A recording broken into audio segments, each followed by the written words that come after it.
Okay, so we're going to be looking at static rigid bodies.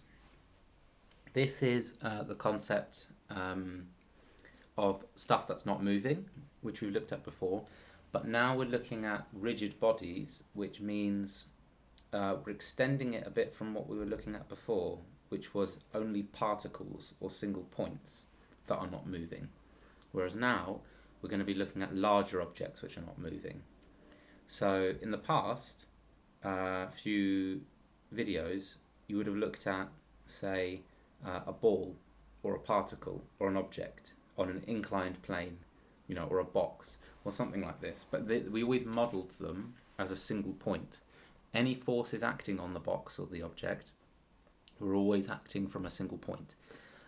However, now we're going to think about the reality of the world in which forces may act on different parts of the same object.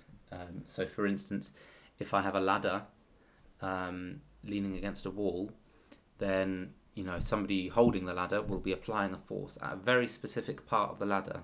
Not the top, maybe not the bottom, not the middle, but some specific area of the ladder. And the weight of the ladder may be acting from the middle.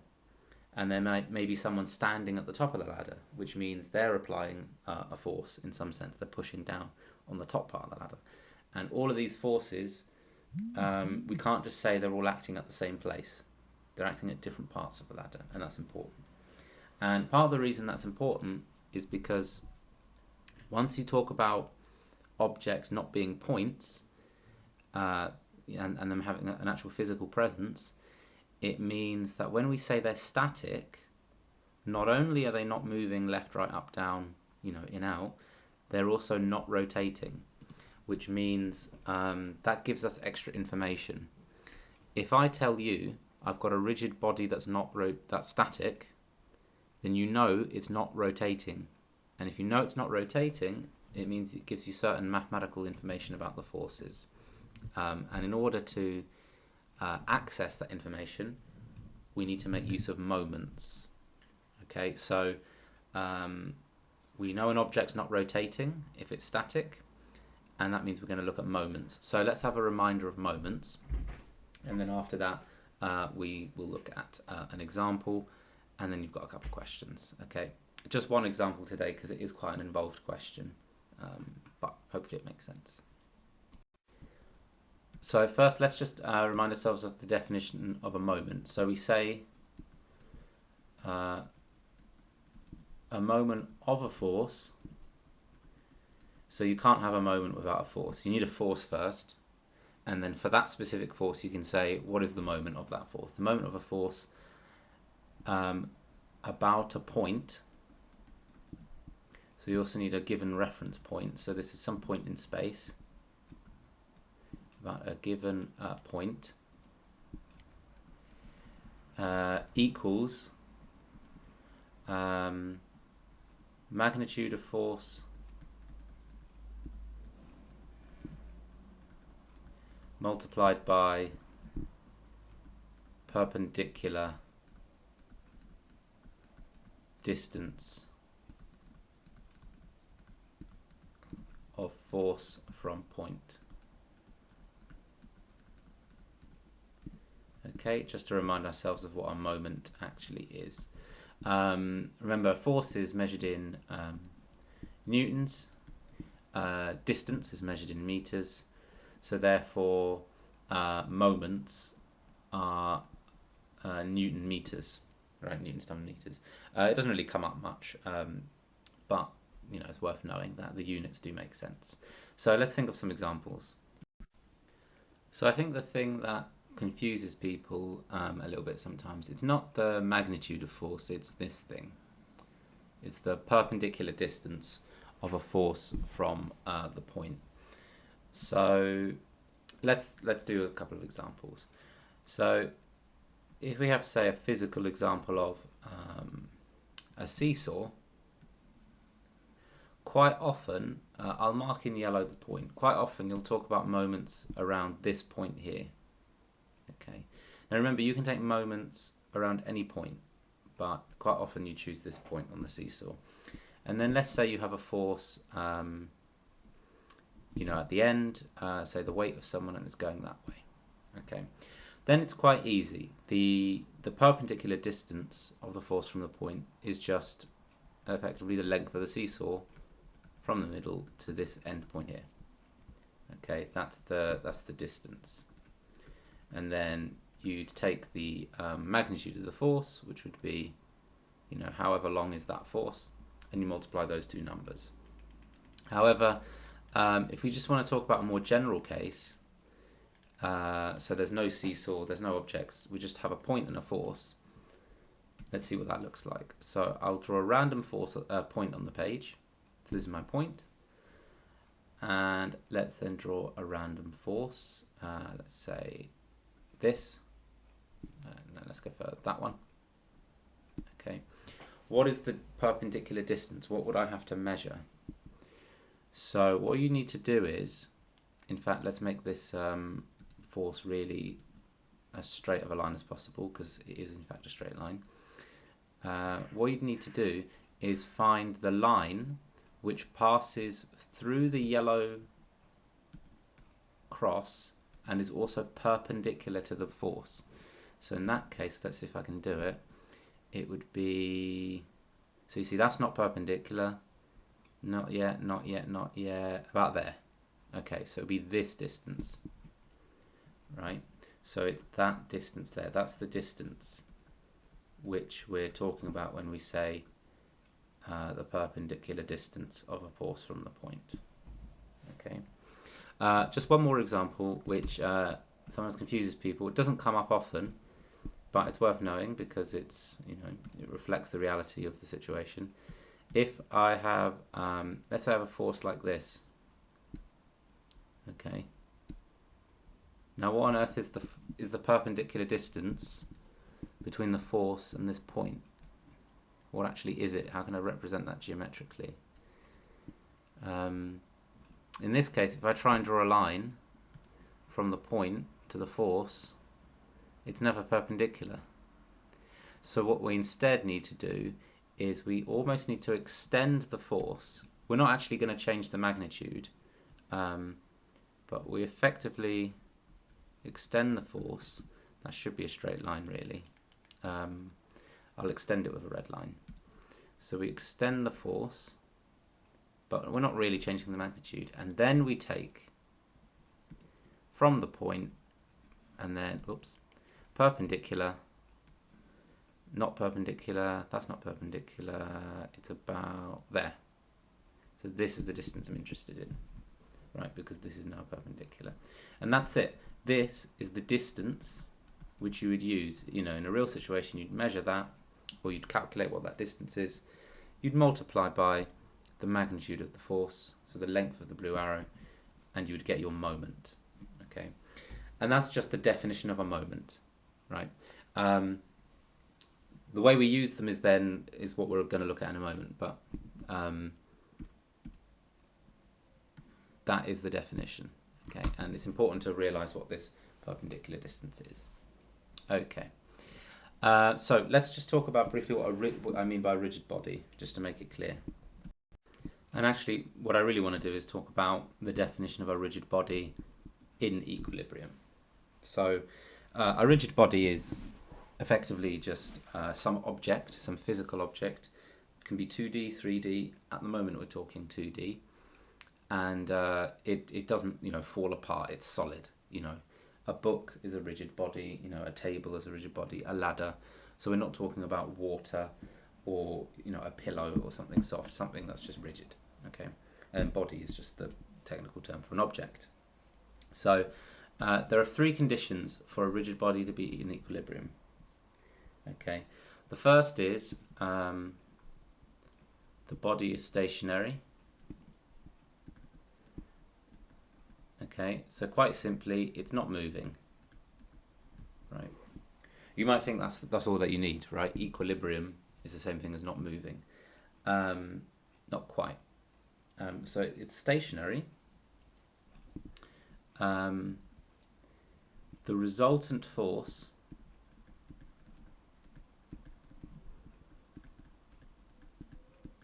in any direction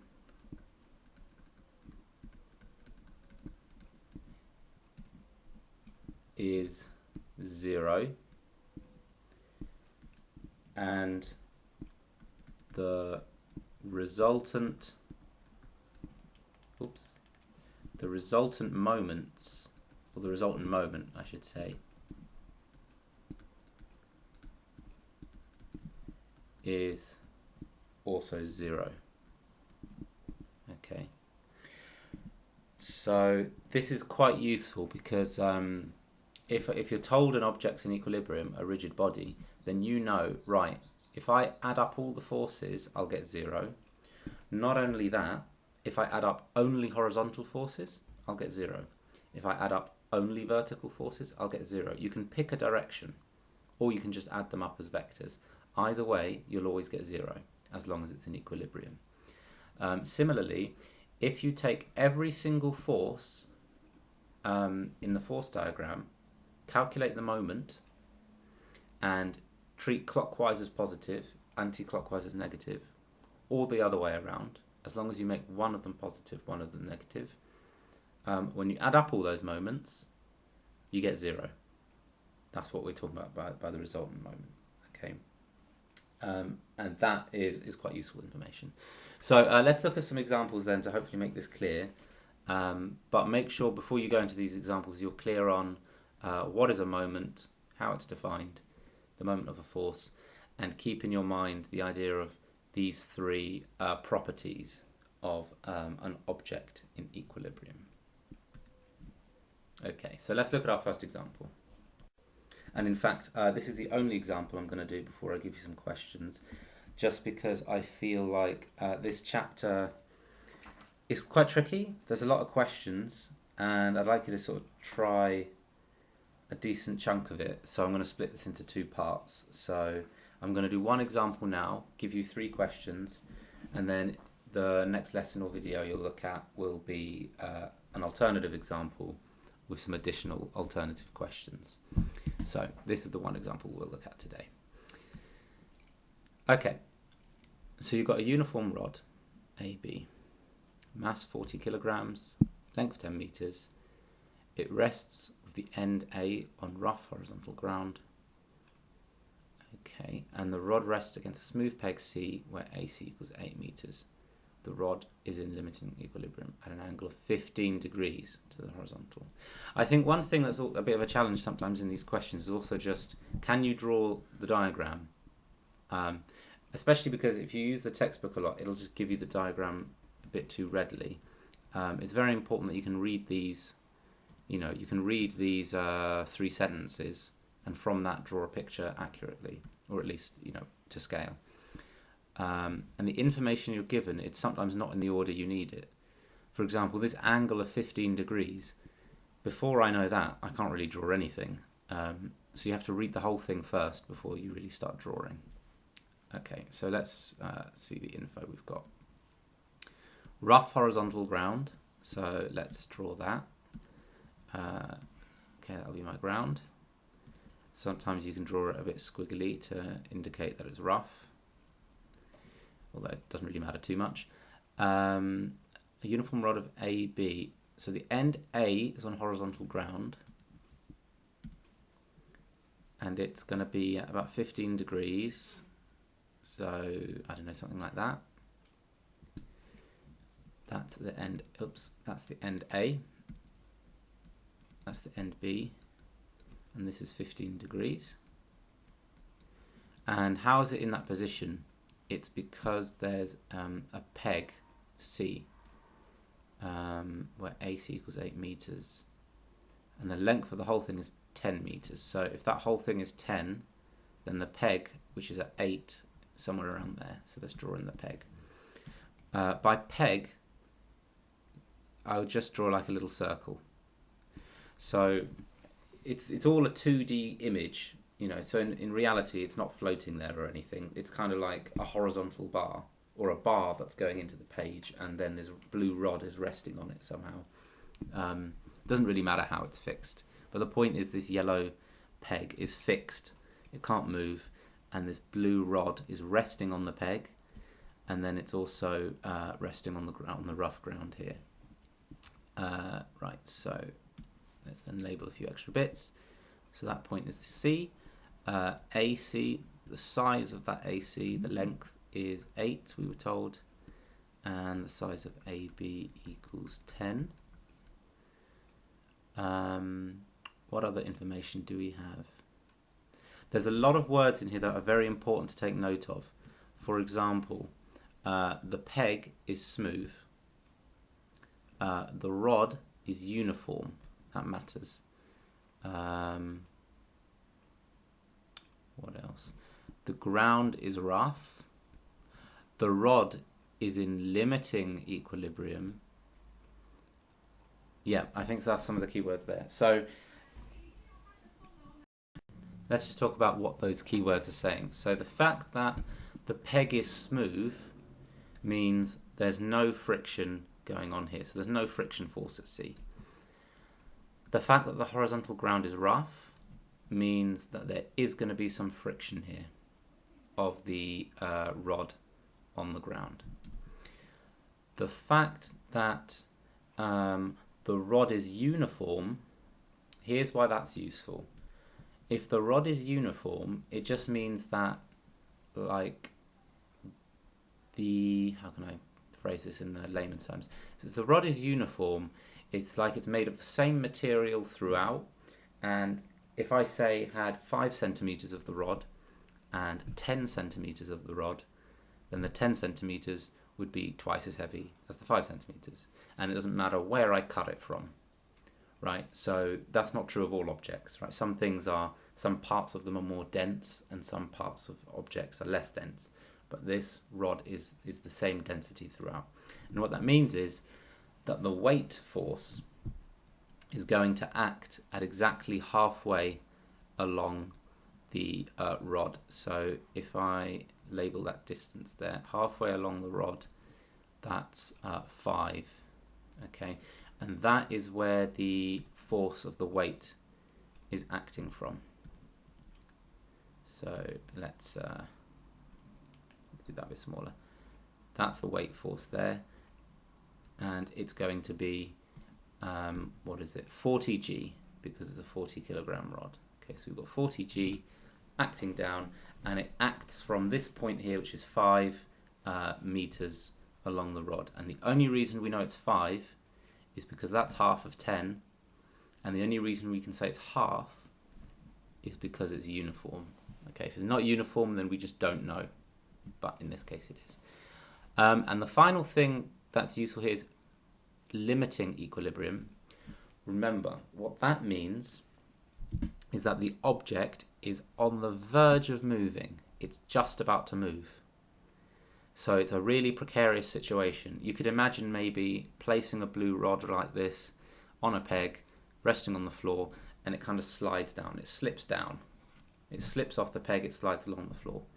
But with enough friction, as long as the ground is rough enough, it's not going to slide away. So what this is telling us is it's just about to slide away. And the reason that's useful is because that tells us the friction is at a maximum.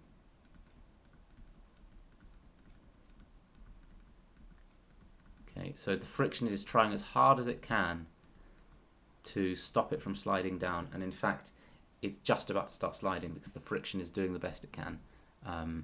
And if you give it a tiny nudge, the friction won't be able to increase anymore and the rod is going to slide away. So that's what limiting equilibrium is telling us there, that we're at F max. Okay, it's a bit long-winded because we really want to be careful about doing the diagram right and getting the forces correct. But we'll get to answering the question soon. Next step is we want to label all the forces correctly. Okay, we've already put the weight on. Perhaps what I might ask actually is, if you want, try and see how many of the forces you can do yourself. So maybe get a bit of paper, try and label as many of the forces on this diagram as you can, and then unpause the video and see how many you got right and how many you got wrong, and then you'll sort of be really sure of yourself where the misconception or where the confusion is. Okay, so I'll give you a moment. Try and draw the forces. Pause the video now.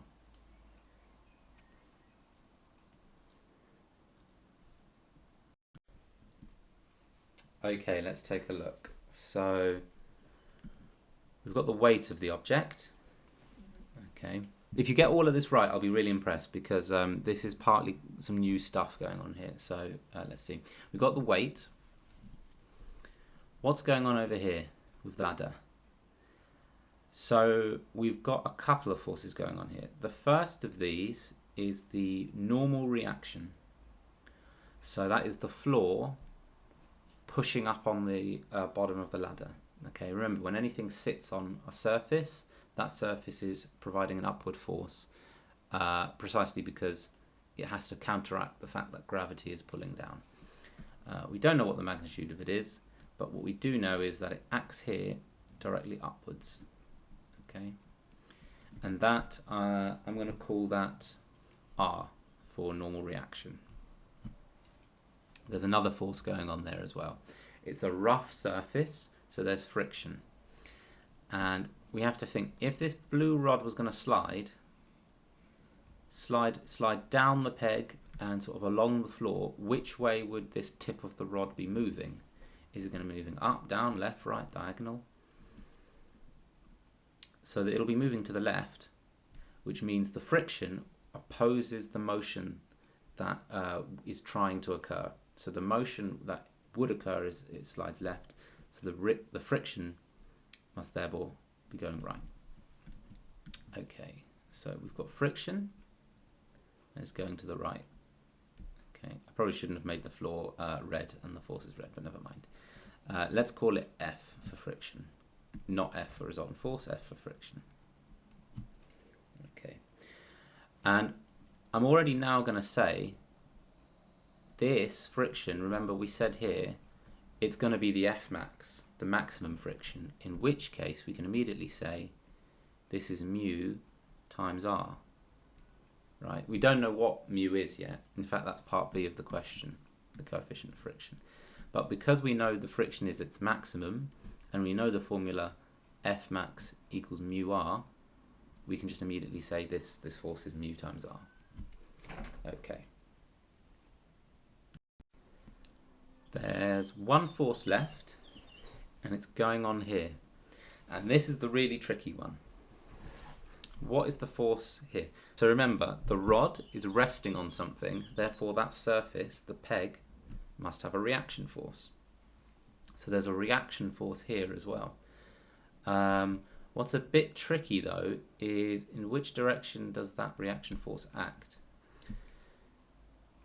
Reaction forces are always perpendicular to the surface.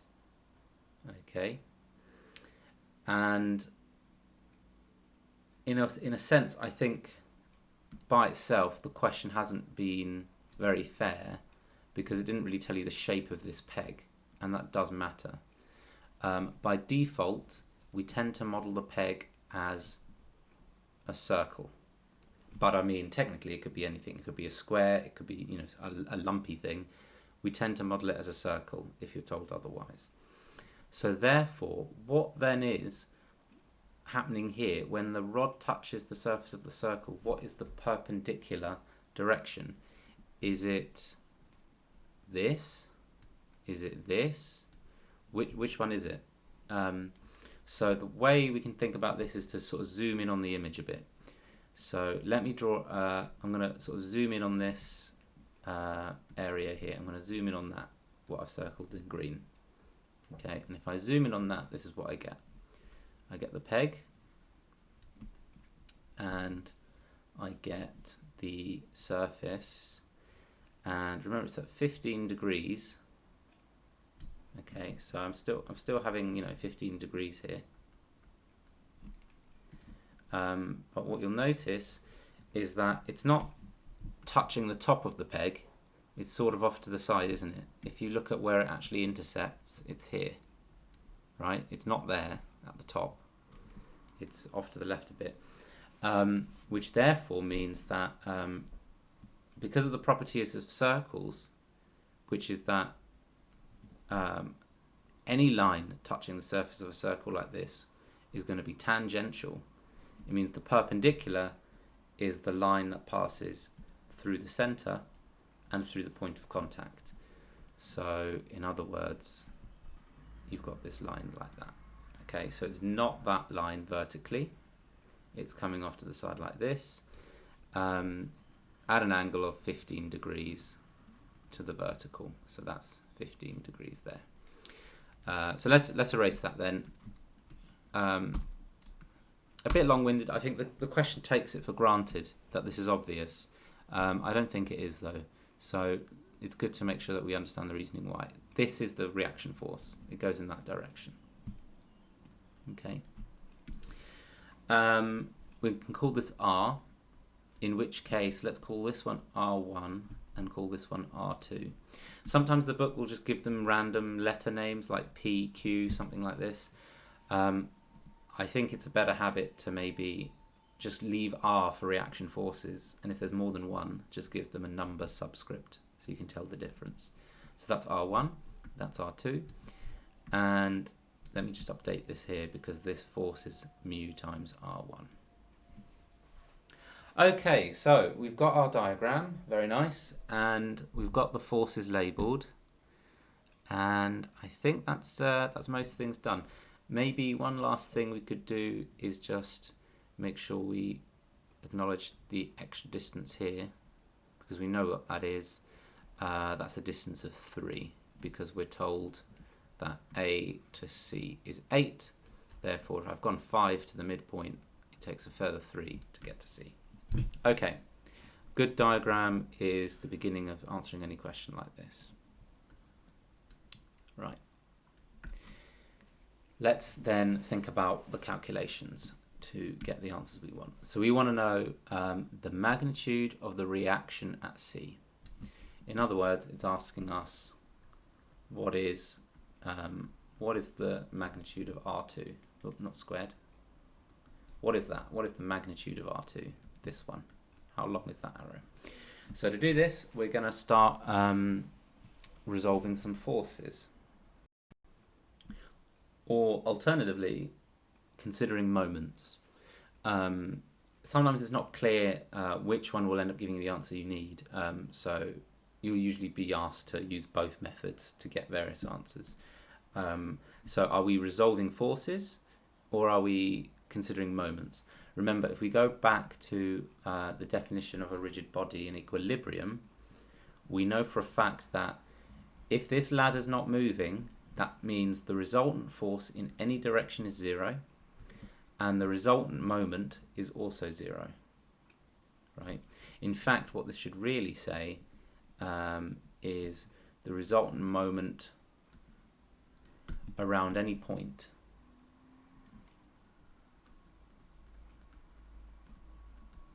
Okay, because you need a point when you're talking about moments, a force and a point, and it doesn't matter what point you choose, it'll still be 0. So let's choose this point here. Okay, so that's A, and we're going to write moments about A. So if I'm talking about moments about A, that means these two forces, R1 and the F, their moments are just 0 because they're at a distance of 0 from that point. And therefore, if the distance, the perpendicular distance 0 is multiplied by their magnitude, I just get a moment of 0. So that's why I've chosen this point, because it gets rid of these two forces' moments. So these two have no moment around that point. And now let's consider this force here, the 40G force. What is the moment of that? We've got 40G, and then we want the perpendicular distance of that force from this point. So that perpendicular distance is going to look something like, if I do green like I did before, it's that distance there. That's what we want. I know it doesn't quite connect to the force, but remember that doesn't matter as long as it's perpendicular to it, to where it would be. So what is that distance? That's just going to be the hypotenuse of that triangle, 5, times cos of 15 gives me the adjacent, which is this distance. So its perpendicular distance is cos 15. Let's write that down. Sorry, 5 cos 15. So hypotenuse 5 times cos 15, and that's the horizontal green line that I put there. Then we multiply by 40g.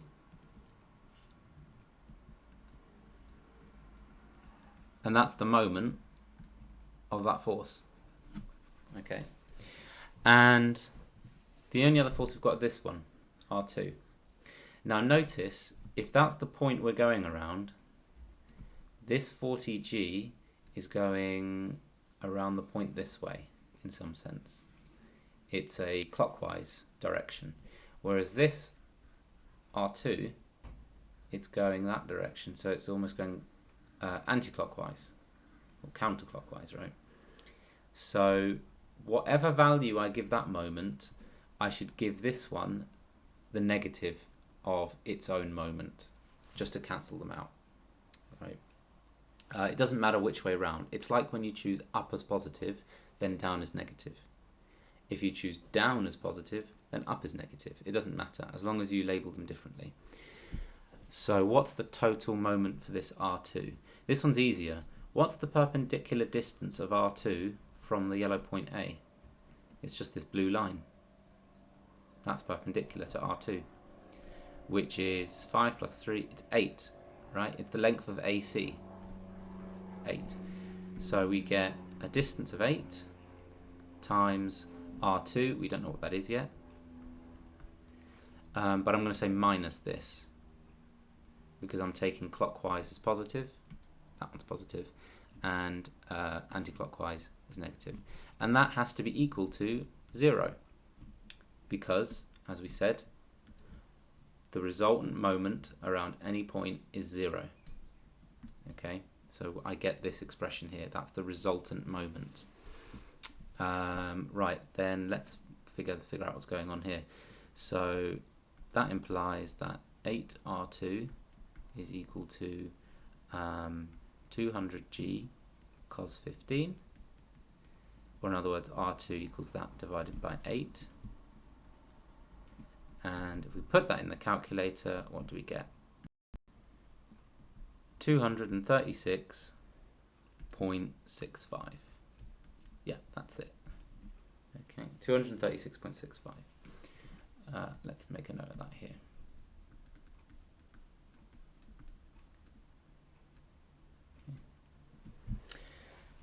Okay, part B.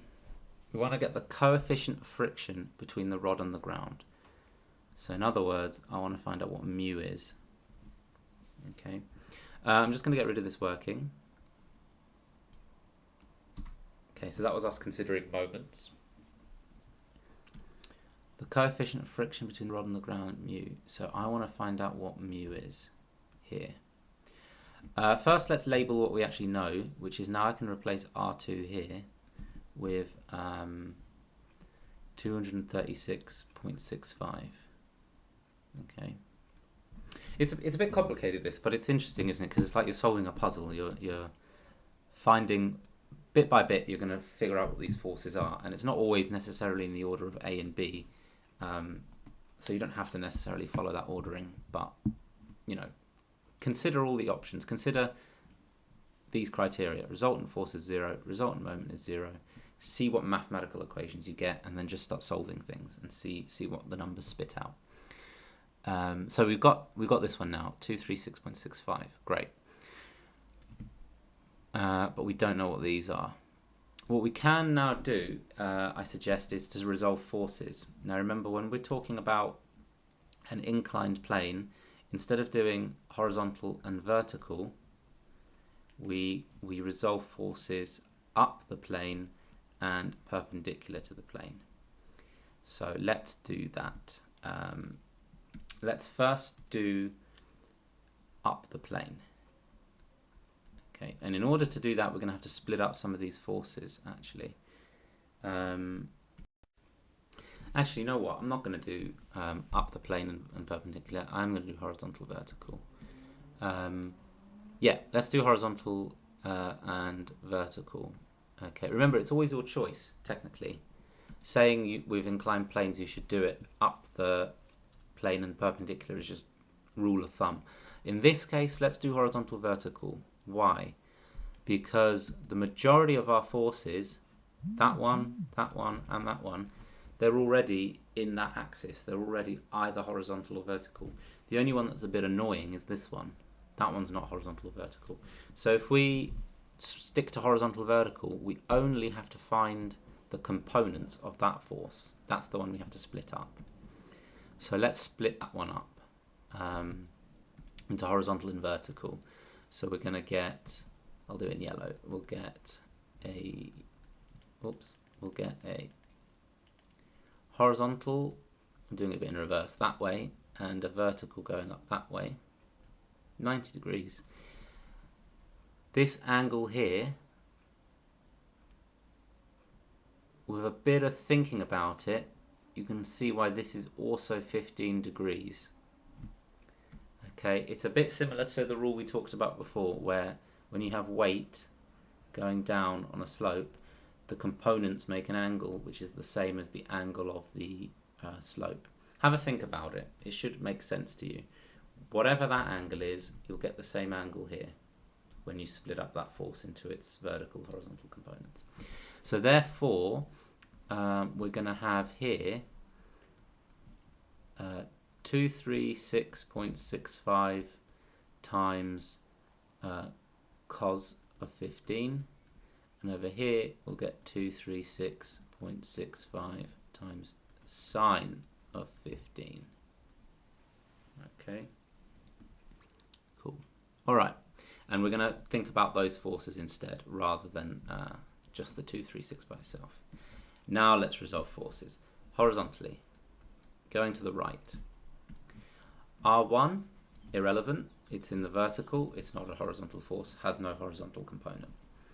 Then there's this one. F equals mu R1. So that's just what it is. It's mu R1.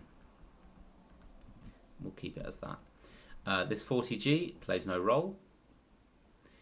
And then here, what do we have? Horizontally, we've got 236.65 sine 15, but it's going to the left. So therefore it's negative 236.65 sine 15. And what does the rule say? Resultant force in any direction must be 0. Okay, because it's in equilibrium. Then vertically, what do we have? We've got R1 over here. This mu R1 is irrelevant. We've got 40G going down. And what have we got going up here? 236.65 cos 15. Let's add that in. Plus 236.65 cos 15. And that's equal to 0 as well. Right, it must be. The thing's not moving in any direction. It's not moving up, it's not moving down, it's not moving left, it's not moving right. It's not moving up the plane, it's not moving down the plane, it's not moving at all. So if I resolve forces in any direction, I get 0. Okay, and what you've noticed is it's not really that complicated. This 236.65 sine 15 and cos 15, that's just some number. Then we've got two equations and two unknowns. One of the unknowns is R1, and the other unknown is mu, which is what we want. G, we know what that is. So this is simultaneous equations. We can solve it, and if we solve it, we'll end up with our answer for mu. Let's see if it works. So what I'm going to do is, let's see. I think to make it a bit less nasty, let's just figure out what the values are for those cos 15 and sine 15. So we've got mu R1 and we've got 236.65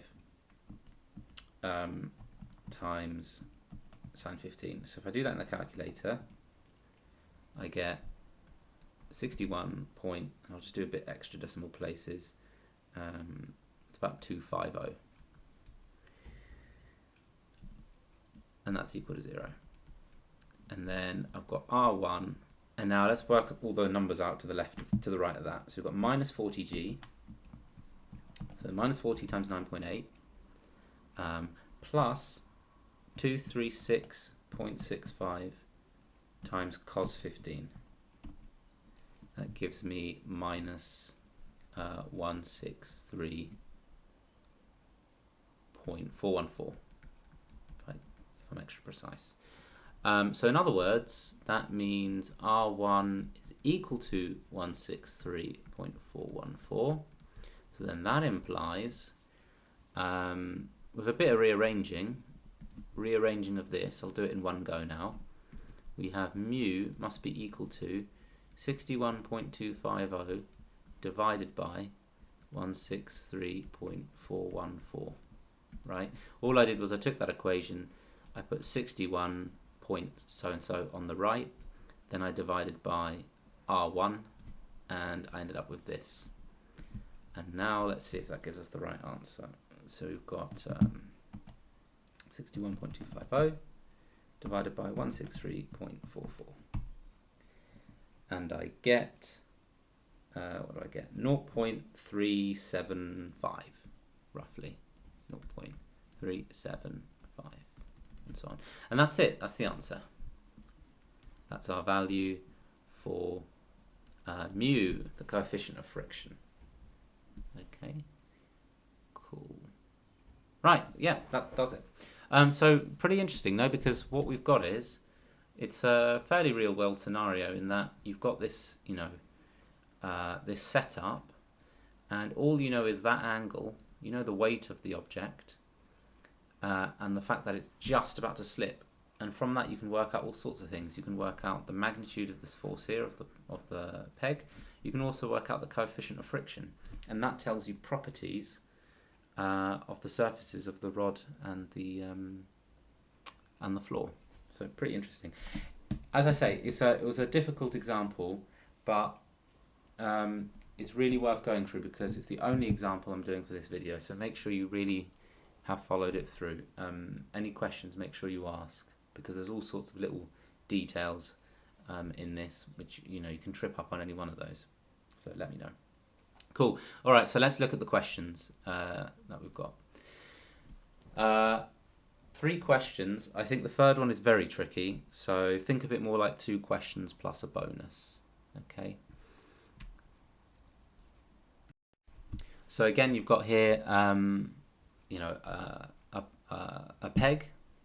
You've got a pole or a rod, and it's giving you some information, about, the positioning of things and the lengths and the sizes, and you're being asked to just find the magnitude of the force exerted by the rail on the pole. So I suppose then this thing they're calling the rail is effectively the peg in the previous question. Okay, so it looks very similar, so which is partly the point. So for question 5, definitely draw the diagram yourself, add all the forces, similar to how we added them here. Even if you don't know what they are, give them a name, and then just start working things out. You don't even really have to think about A, B, or C. Just start considering the moments around a point. You choose the point, and start considering the forces in certain directions, maybe vertically and horizontally. Yeah, and then see what you can find. Yeah, and then part C is not really a calculation question. Hopefully you can come up with something for that. So when you're ready to give that a go, you can pause the video now.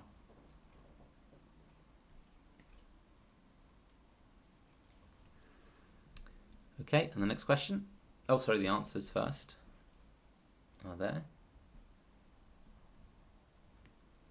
And the next question. Okay. So again, the reason why this is a smooth cylindrical drum is because that means you know precisely that the reaction force is at an angle of 35 degrees to the vertical. Okay, same as the angle of the incline. Okay, so give that question a go. Pause the video now.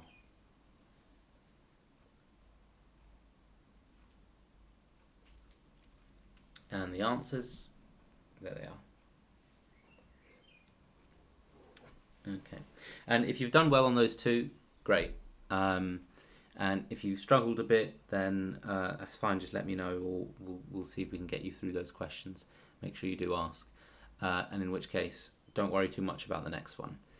But if you are up for the challenge, and this is probably more in your own time, see if you can answer this one, and then you'll really know that you've understood the lesson, you've understood the topic, because now you've got 2 pegs going on. So it's something to think about. Okay, so I leave that as a challenge question. You don't have to do it, but obviously, if you're keen on this and you really want to know that you've understood the topic, see if you can have a go at this question. Pause the video now.